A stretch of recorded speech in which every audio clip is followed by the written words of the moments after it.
Hi guys, welcome back to Chibi Designs. We have got a late September heatwave going on, but as you can see, I am ready for spooky season. Today, in honour of the fact that we are in the final week of September and fastly approaching the best month of the year, October, I thought it would be great to make some spooky treat bags and some cute little Halloween lollipop holders. Let's jump in.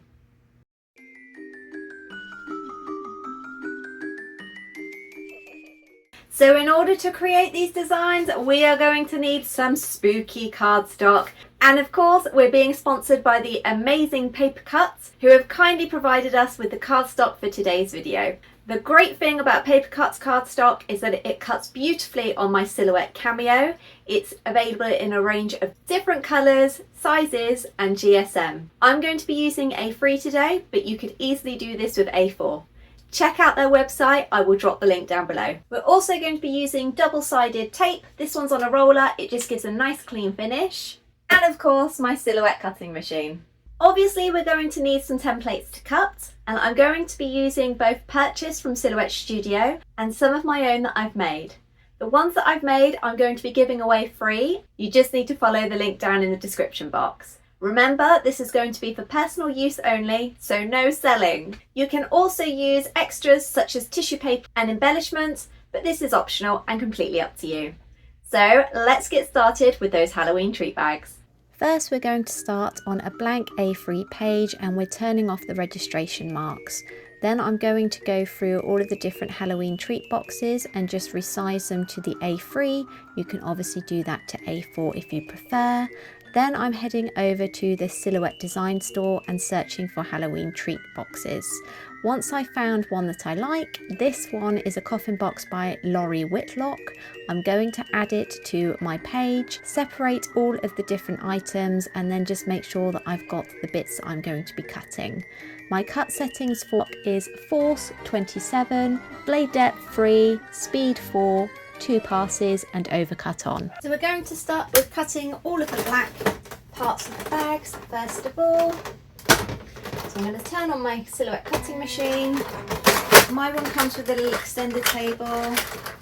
And now I'm using a 12 by 24 cutting mat. This is actually a Cricut one, but you can use it exactly the same for the Silhouette. You just need to adjust ever so slightly. This needs to be up a bit and over a bit. Obviously, if you're cutting on A4, then you can adjust for a 12 by 12 mat. Just remember that you need to resize all of your components. So once that's loaded in, it's time to close this up and cut.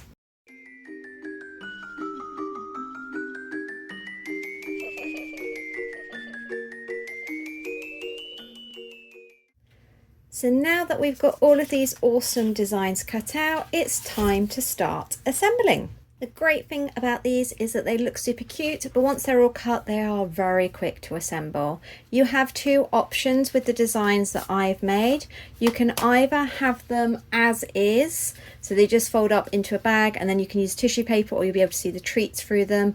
Or something I like to do to add a bit of stability to the bit that's been cut out is to actually, you'll see included in the design, you've got these circles here and they need to be double-sided taped on. You can use glue as well, that's absolutely fine, but I just like the double-sided tape because it's a bit quicker. When you're applying this, you need to be really careful with where you're adding it. It's always a good idea to add it to the actual bag itself rather than the coloured card, because if you put it in the wrong place, then obviously it could show through. So the good thing about this also is that it dries instantly. And now you can see that looks pretty cool there. Obviously you can cut this in whatever colour you would like. So another option, which looks really awesome, especially for the jack-o'-lantern design, is to have it in black, or you can do like I've done and have two different colours. So I'm thinking about where I want these to be anchored, and I'm just going round here and adding the double-sided tape just on in these few spots. And there we go. So the design is all covered. I'm going to give that a little press down. If you've got a brayer, you can use that too. Now it's time to start folding the design. So the tabs at the top, you want to fold down towards the front on both sides. And then you want to put all four corners towards the inside like this. And then it is a case of putting these two at the top with the design on, with the little cute handles there, and then wrapping those over there like that. So as you can see, we have got a nice cute little finished jack-o'-lantern or spooky pumpkin design here, which you can fill with sweets, and it's easy to get into for tiny children. These make perfect trick or treat bags as well. So now it's time to move on to the others.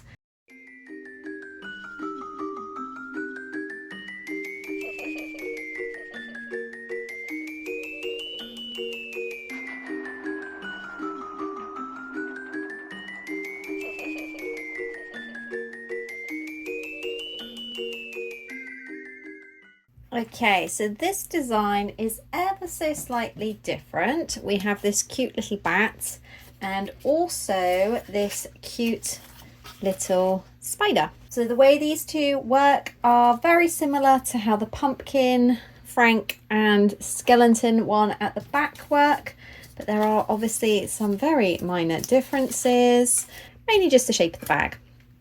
But with regards to the little window, we're going to do it in exactly the same way.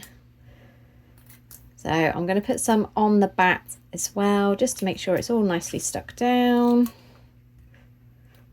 And then I'm going to put this just over the top here, trying to cover over all of the double-sided that I've just put on. And exactly the same on this side. So this just adds some extra strength to the design itself. The alternative is you can have it as a little peek-through window, and I will show you how you can just use tissue paper as well, which also looks cute.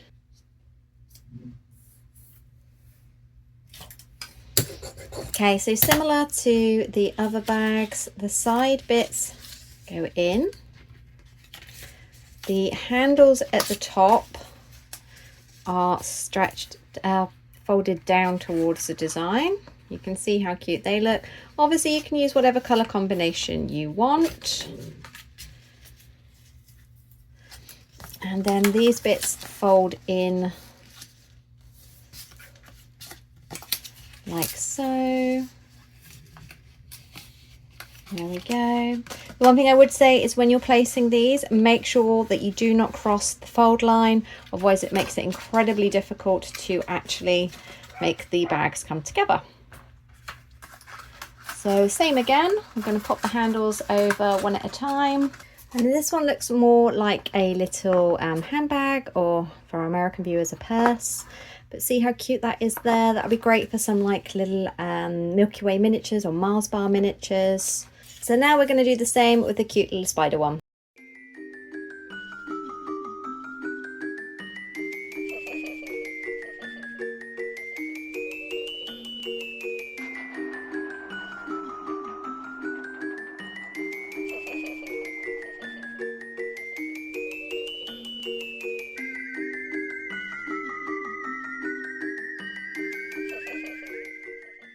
So if you wanted to leave off the little windows, that's possible.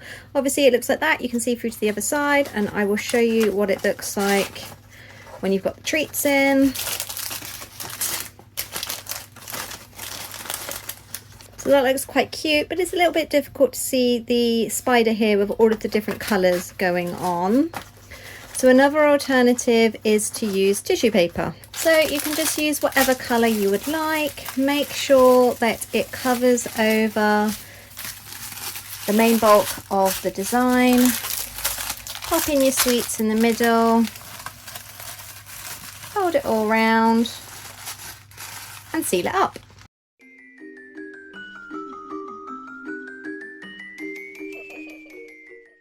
So you can see the spider quite easily here, but it saves you having to put the backing around the middle. You can obviously get different coloured tissue paper, so this is quite cute, especially if you're having a party.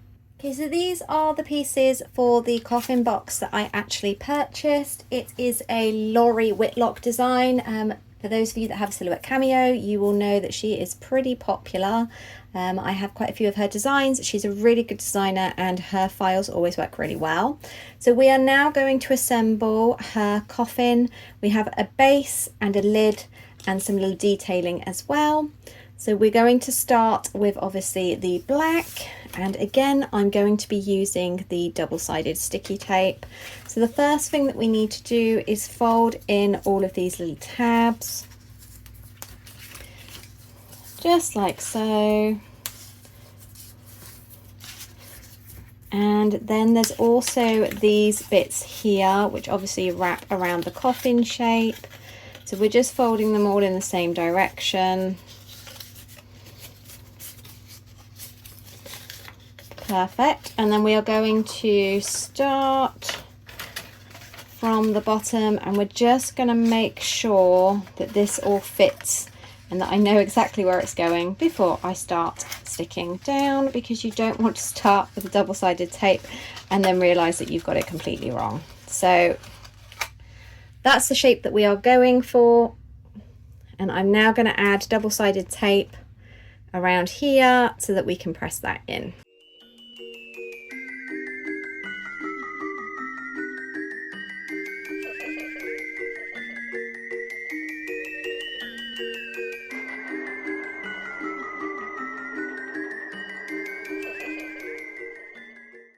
So you saw how easy that went together. This is why I like this double-sided tape, because it is mess free. Although Laurie advises to use glue, and you can 100% do that, I prefer this because it dries instantly, you don't get it everywhere, and it doesn't make the card go soggy either. So if you have a cardstock that you really like, but it's a little bit thin, sometimes when you add glue to it, then obviously that can distort. Luckily not with the paper Cutz one, but that has happened to me in the past. So now we are just going to put this base on here. Lovely. So I'm going to just add some tape all to the bottom, and then that covers up all of the seam work that you have just seen. And there we go, and now that's on. That is definitely looking like a coffin shape. So I have gone for a contrasting lid. Obviously you can do whatever you would like, but I quite like this colour from Paper Cutz. It's kind of like a really light taupe, or if we're going to be spooky, I'd call it bone coloured. So I am going to get on with that now, exactly the same as how I assembled the base.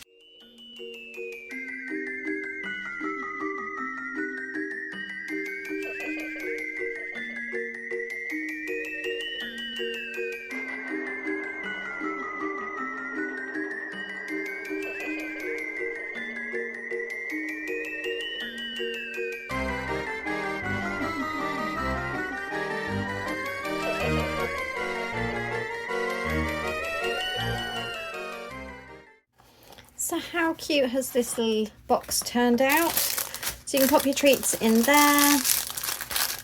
And the good thing about having them like this means that you could even empty them out. So that would be saving money if you wanted to buy bigger ones of sweets and then just emptying them in.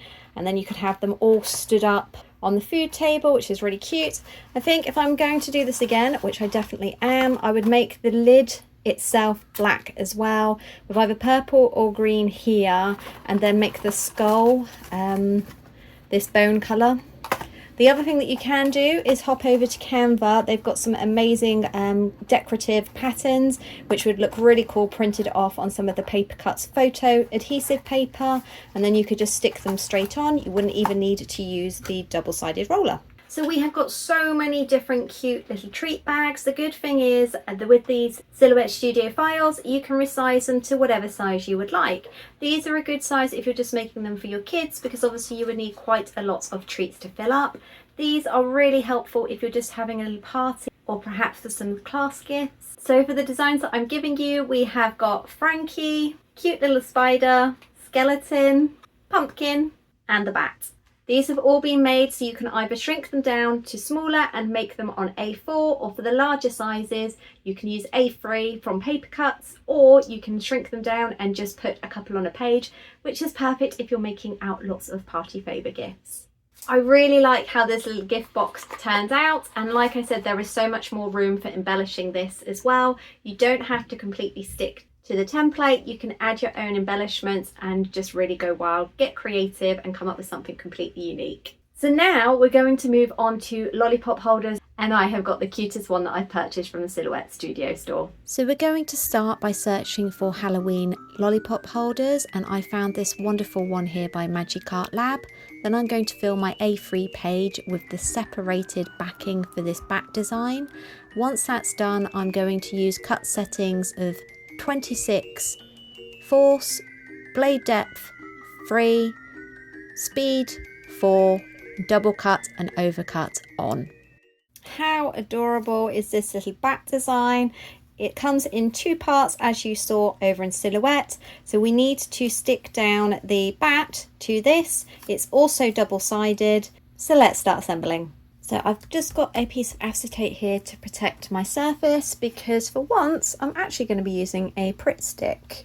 As I've mentioned before, it's not my preferred way of gluing, but for something like this it's perfect because you've got some time that you can wiggle around with the design, and it dries clear as well, and it's easier to apply than perhaps using a glue gun or some glue dots for something like this. So we're going to start by just putting generous amounts of glue onto the part that goes on top of the lolly stick holder. Make sure that you've covered bits like the wings here and the little tips of the ears. Then we are going to just stick this just on top here, obviously lining it up very carefully, making sure that the wings and all sorts are just lined up. So if you have applicated a little bit messy like me, then don't worry, because this will dry nice and clear.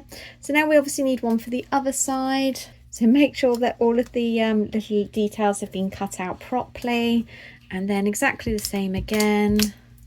We are going to stick that so that it's double-sided.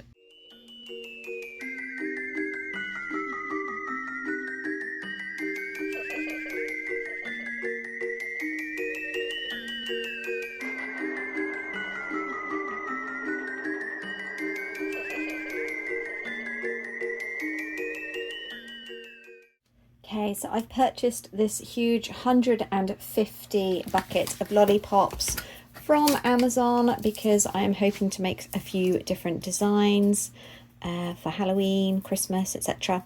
Once you've got one of your lollies, I'll link these down below. These ones are quite small, so these are good for this particular lollipop holder.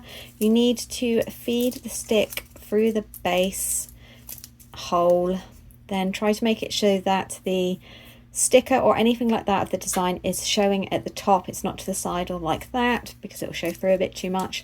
Then close the bat up, and then we are going to take a bit of double-sided tape that I've just trimmed off the roll, put it at the top of the bat's head, peel off the backing, and then make sure it's carefully lined up and press closed. And you can just see he's got a nice cute little blue belly there. It holds it perfectly there, everything's sized, everything's secure, and now we're finished. So I am obsessed with how all of these adorable little Halloween treats have turned out. I know that Chibi Jr. is also going to love them, and we're going to have some great fun making some together in the next holidays. I think that my favourite has got to be said is this little cute purple bat guy over here. It's my favourite colour combo, and he's got a cute little treat in his belly. So I've made these in a variety of different colours, all Halloween. We've got bone grey, red, purple, green hiding at the back, and orange too. I think these filled up in a little treat bucket or given out as class gifts will just go down so well. and they just add that little extra dimension versus just being a plain lollipop. So we've had some great fun today. I hope you've enjoyed creating these Halloween treats with me. As you can see, the Paper Cutz coloured card is so versatile. You really can do so many different things with it. If you create any of your own, add them to Instagram and tag me at Chibi Designs, and I would love to see your creations. Another great big thank you to Paper Cutz, and a reminder to you all, I will drop the links for everything that I've used today down in the description box. Definitely check out Paper Cutz. They are the one-stop shop for all of your paper crafting needs. As I always say, their quality is next level and their customer service is superb. I'd like to say a huge thank you to all of you for watching today. Definitely hit that like button and subscribe if you haven't already. Share my video with somebody else that you think may enjoy it, and I will see you next time. Bye!